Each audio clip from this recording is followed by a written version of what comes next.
If you're looking to increase your metabolism and burn more fat, it's really important that you know that there's different levels for how you go about it. Some people need really minimal intervention to see quite significant results, whereas others need more specific tools and strategies to achieve the same results. So today I'm sharing how to increase your metabolism explained at 3 levels: beginner, intermediate, and advanced. My name's Autumn. I'm a certified clinical nutritionist with my master's in nutrition human performance, and today's video is sponsored by Element.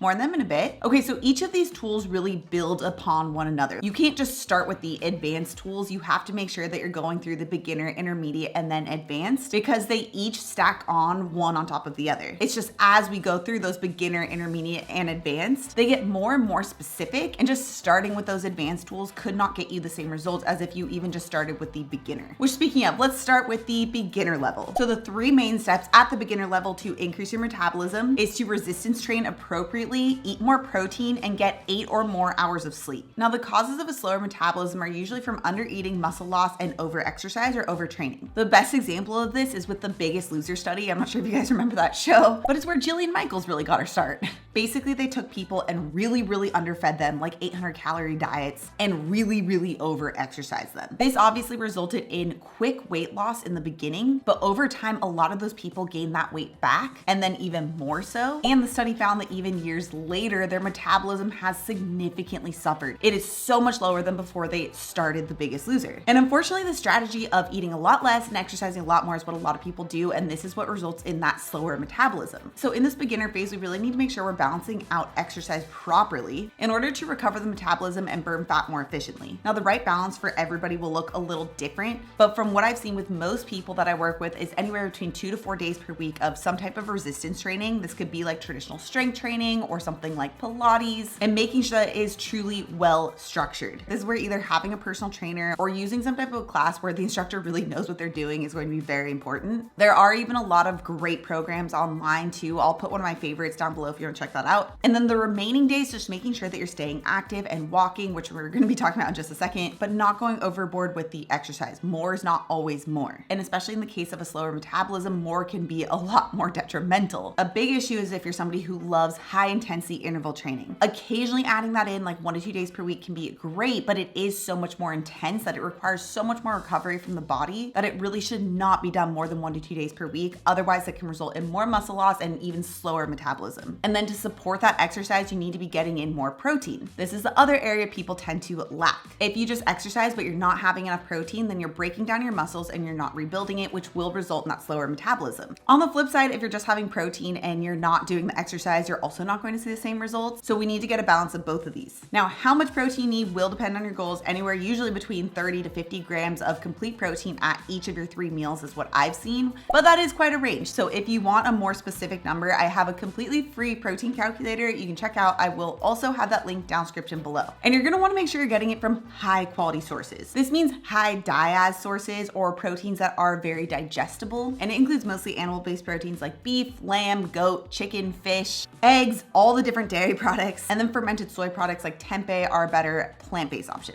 And then the third component of this beginner phase is adequate sleep.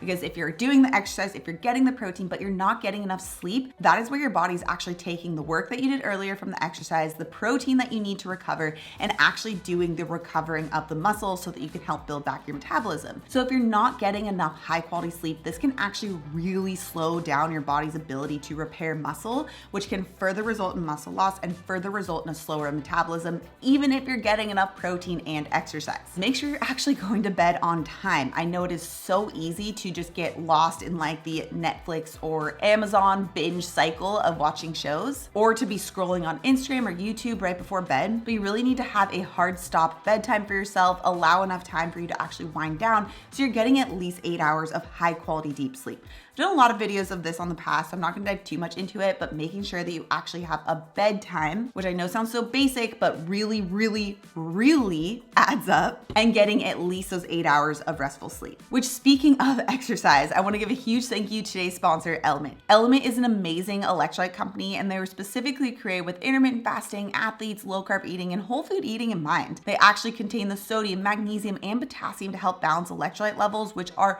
so important when you're exercising. If you've ever woken up in the middle of the night from a Charlie horse or a calf cramp, then you know you want to avoid that. I also love that Element doesn't contain any sugar, but tastes so good. As a nutritionist and having my master's in sports nutrition, I know the importance of electrolytes. So I used to just take salt with my water, and I was quite honestly not very consistent with it because just having salty water doesn't taste good. But with Element, I never forget to take it because it actually tastes amazing. My all-time favorite flavor is their grapefruit salt, but they also come in a lot of other delicious flavors too, like their citrus, orange, and raspberry. And right now, Element is offering my viewers a free sample pack with any order. That's 8 single-serve packets free with any Element order. It's a really great way to test out all 8 flavors, so you can get yours at drinkelement.com/autumn. It's only available through my link, so make sure to check out drinklmnt.com/autumn.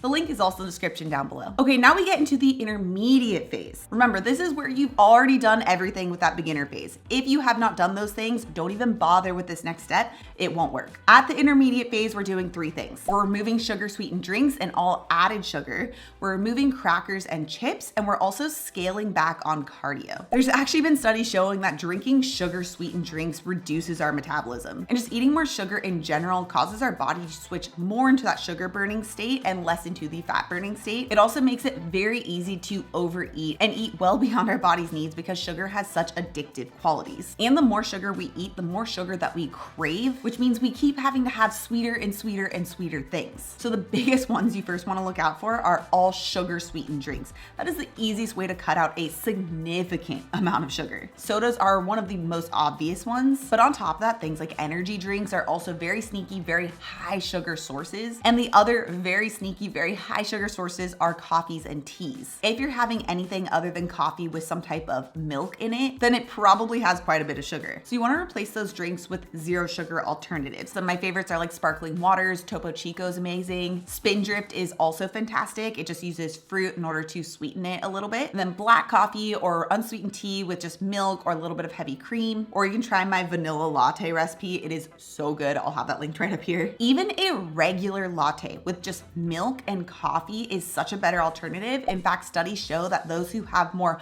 whole fat dairy products like that in milk that you'd have in a latte actually are less likely to be obese. And then kind of along those same lines, although they might not seem similar, is removing crackers and chips. Although they're savory, they actually break down into simple sugars and have a very similar impact on our body. They also are highly processed and very easy to eat well beyond our body's needs, and they just don't really provide any nutritional value. An occasional treat on the weekend, like having some chips and guacamole when you go out to eat, is one thing, but a lot of people habitually have chips and crackers every single day. And that's where removing those can make a very big difference. Swapping those out for whole food alternatives like sliced bell pepper, sliced carrots, or sliced jicama. If you haven't tried sliced jicama with a little bit of lime juice on top, it's actually so good, so crunchy, and a really great alternative to tortilla chips when you're having guacamole. And as for cardio, this is something that people often default to when they're trying to lose weight because it's usually the thing that burns the most calories. But it's also the exercise that is kind of the worst at actually helping to maintain muscle. In fact, it can result in muscle loss. This is why people who are new to running can burn a lot more calories per mile than those who have been running forever, who tend to burn about 20 to 30 calories less per mile. It's usually due to this energy efficiency, or aka losing muscle. So you don't have to quit it cold turkey. In fact, there's a lot of health benefits to adding in some type of cardio, but it just shouldn't be something you're doing every single day because it is very easy to overtrain with it. A couple of days per week balanced out with that strength training program is an amazing way to go about it. So like 2 to 3 times per week of a couple of miles when you go to run, and then still having daily walking. So you're still getting that movement and still getting that activity. But walking has a much different impact on the body than running. Studies show about 8,300 steps per day is what you want to aim for to make sure that you are getting the health benefits of some type of activity. So you could always aim for that, although I found best benefits between 10 to 12,000 steps per day. Okay, and then we get into the advanced category, and this is where it gets really specific depending on your body. There's 2 different strategies, but you don't want to be using them both at once. The first one is to actually add in 1 to 2 servings of a medium or high glycemic load carbohydrate, or sticking to only low glycemic load carbohydrates. So obviously these are very different strategies, but it depends on the cause of your slower metabolism. So if the cause of your slower metabolism is due to over exercising and under eating, this is where adding in 1 to 2 servings per day of a medium to higher glycemic load carbohydrate like sweet potatoes, lentils, chickpeas, etc. can actually help to rebuild your metabolism. And this is because the muscles could be starving of that glycogen, which you get from breaking down carbohydrates, and that helps to refuel those muscles so you can actually get the muscle recovery and therefore help to rebuild back your muscle, especially if you are strength training. This was actually something that I noticed postpartum for myself with my last baby. I had lost a lot of muscle during my pregnancy, and once I got a little closer to achieving my weight loss goal, I added in some of those more medium glycemic starches because I was strength training, and I noticed that I was able to break through that last little bit of a plateau. So the major thing here is to focus on quality starches. It's not like you want to start adding back in those chips and crackers. This actually could make things worse. Instead, you want nutrient dense starches, things like beans, chickpeas, lentils, sweet potato, or even whole wheat real sourdough. Now, the strategy will not work. In fact, it will even make things worse if the cause of your slower metabolism is that you're insulin resistant. For this, we actually have an opposite solution, and that's to stick to primarily low glycemic load carbohydrates. So this would be things like the leafy greens, the cruciferous veggies, and various fruit. Studies have found that eating a higher fat diet can actually help to increase the metabolism, especially if someone is insulin resistant, because insulin resistance can actually slow the metabolism. And by replacing those high glycemic starches and really blood sugar spiking carbohydrates with more blood sugar stabilizing whole food fats, that can help to resensitize the body to insulin and therefore help to build back the metabolism. Now, I don't necessarily like to count carbohydrates, but I found just taking the step of switching over to only low glycemic load carbohydrates paired with that high quality protein and whole food fats can make a lot of changes, all without having to track your food, which is a huge plus. And those whole food fats include things like avocados and olives, the fat and dairy products and meats, nuts, seeds, and coconut. But it's definitely not a one size fits all, so it is so important you make sure that you know what was the cause of your slower metabolism, if it was over exercise and under eating, or if it's more insulin resistant related. Now, I also shared a video on how to lose belly fat explained at 3 different levels with a beginner, intermediate, and advanced. So if you want to check that video out, I'll have it linked right up here. Also, if you're new to my channel and you love this science-backed information, make sure you subscribe right here. Come out new videos every Tuesday and Thursday. All right, guys, thanks so much for tuning in, and I'll see you in my next video.